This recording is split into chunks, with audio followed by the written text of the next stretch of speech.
meu nome é Júnior Lopes, eu sou professor de Geografia da Rede Estadual de Ensino.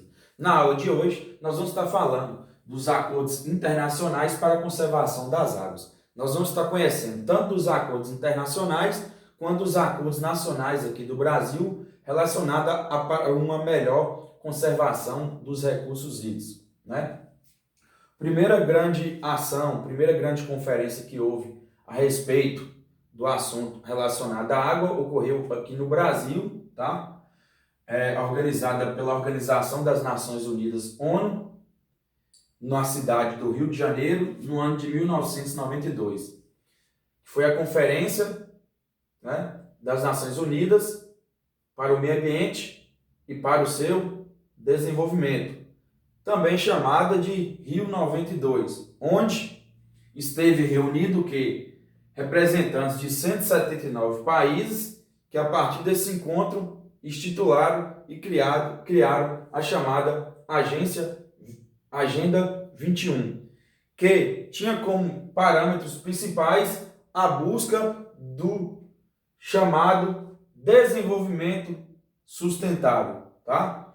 A partir dessa agenda, ia procurar o quê? Parâmetros para que construísse uma sociedade sustentável, baseado na conciliação da proteção ambiental, da justiça social e da eficiência econômica, né?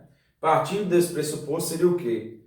Desenvolver a sociedade com qualidade de vida sem prejudicar o meio ambiente, né? E como foi um encontro a nível mundial relacionado ao meio ambiente, o tema água fazia parte dessa Agenda 21, né? A nível somente nacional, lembrando que essa conferência aqui ocorreu no Brasil, né? A Rio 92. A nível nacional, nós tivemos ao longo dos tempos vários acordos, várias publicações de órgãos ambientais do nosso país, a fim de mostrar uma melhor gestão dos recursos hídricos, né? Tem um texto disponível chamado de Agenda Azul, disponível no Ministério do Meio Ambiente, que trata de algumas ações e mostra a importância da água doce para os seres vivos em geral, né?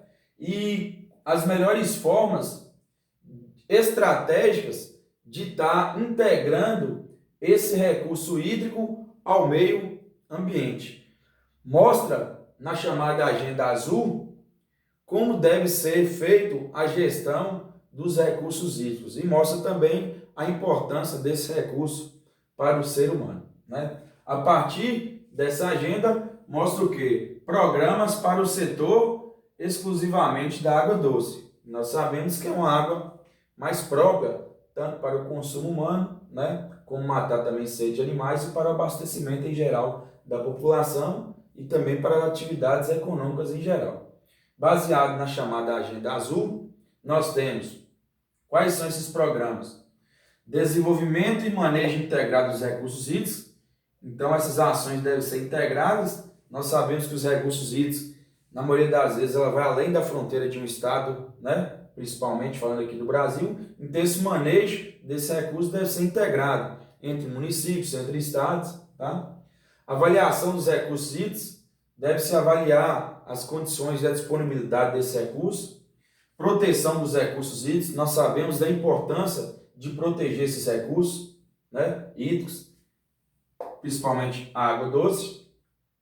Mostra também programas relacionados à água e desenvolvimento urbano sustentável, formas de mostrar o uso da água no meio urbano de forma sustentável, reutilização principalmente desse recurso.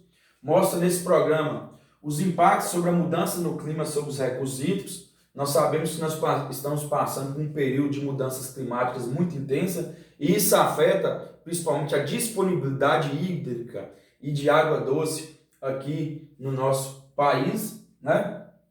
Outra ação importante nesse meio de gerir os recursos hídricos foi a criação da Política Nacional de Recursos Hídricos no Brasil, tá? Uma lei criada em 8 de janeiro de 1997 que também é chamada como Lei das Águas.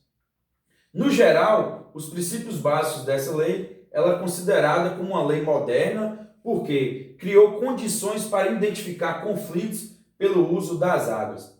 Então, a partir de 1997, com essa lei, as instituições, os governos passou a ter mais acesso às condições, né, e também a saber as localidades que têm ou tinha conflitos relacionados pelo uso das águas. Com essa lei também, ela veio fomentar as prioridades para o abastecimento da água, né? As prioridades hoje para o uso da água, principalmente no momento que ela se torna escassa, está relacionada para o abastecimento da população e também para matar a sede dos animais. Então essa lei veio mostrar também isso, né? O uso prioritário da água, tá? E ela é considerada uma lei bem moderna porque ela criou condições de identificar onde existem conflitos pelo uso da água e também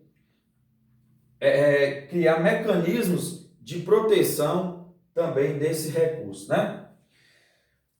Podemos salientar também, a nível nacional, os comitês de bacias hidrográficas, tá? Que também são chamadas de Parlamento das Águas. O comitê seria basicamente o quê? Comissão, né? Então, comissões entre representantes, entre pessoas que discutem e deliberam a respeito dos recursos hídricos compartilhados com responsabilidades da gestão com o poder público. Então, nós sabemos o quê? A comitê é uma comissão de bacias hidrográficas. Bacias hidrográficas são partes, né, que envolvem os rios e seus afluentes e os divisores de água. Nós sabemos que o Brasil é dividido em várias bacias hidrográficas. Então, essa comissão, esse comitê, busca, a partir de reuniões, a partir de debates, né, eles discutem, reúnem a respeito do uso, da gestão dos recursos nessas bacias hidrográficas, dos recursos hídricos nessas bacias hidrográficas e a fim de procurar soluções para problemas relacionados a enchentes, né, a inundações nessas regiões de bacias, a escassez hídricas nessas regiões de bacias, o mau uso da água nessas regiões de bacias hidrográficas, a fim de, junto com o poder público, procurar soluções, tá? Então, hoje, é muito importante esses comitês de bacias hidrográficas, né? Tanto a nível municipal, a nível estadual e também a nível federal, tá? Eu espero que vocês tenham gostado da aula de hoje, né? É só uma parte desses acordos internacionais e também nacionais para a conservação das águas. Nós sabemos que a água ela é um bem importante para todos. Então, nós temos que, no nosso dia a dia, procurar amenizar com ações, né? Seja na nossa residência, no nosso trabalho, que procure minimizar os impactos relacionados ao uso ou mau uso dos recursos hídricos no nosso país. Eu espero que vocês tenham gostado da aula de hoje. Vocês podem estar curtindo, compartilhando, pode dar um like. E se não é inscrito, vocês podem inscrever no meu canal. Meu muito obrigado.